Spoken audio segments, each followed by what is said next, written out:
দ্বিতীয় দফা নির্বাচনের আগে অবস্থান বদল করলেন শুভেন্দু অধিকারী। আজ কলকাতা পোর্ট বিধানসভায় বিজেপি প্রার্থী রাকেশ সিং এর হয়ে ভোট প্রচার করেন তিনি। সেখানে তিনি বলেন, 4 মে যদি বিজেপি ক্ষমতায় আসে তাহলে কোনো মুসলিম বাড়িতে ভাঙচুর হবে না, এমনকি বিজেপি কারো উপর অত্যাচার করবে না।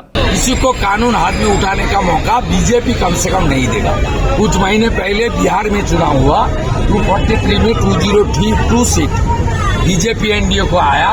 एक भी राजद, कांग्रेस, एक भी मुसलमान किसी का क्षति नहीं हुआ।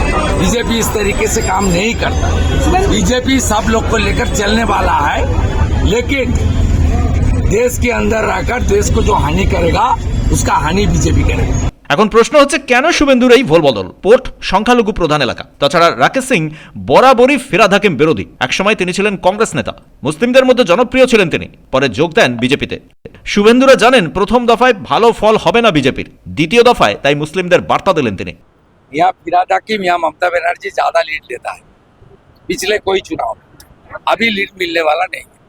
मुस्लिम बहुल एरिया है, गुलाम भाई है, रियाज भाई है, बाबलू, ये सब लोग, फाकत खान भी है। इतना देखिए तो नौजवान लड़का सब राष्ट्रवादी है, ये लोग निकल के आया है। इस बार सुपड़ा साफ होने वाला है, जनता तैयार। शेख इरशाদের রিপোর্ट, পুবের কলম ডিজিটাল।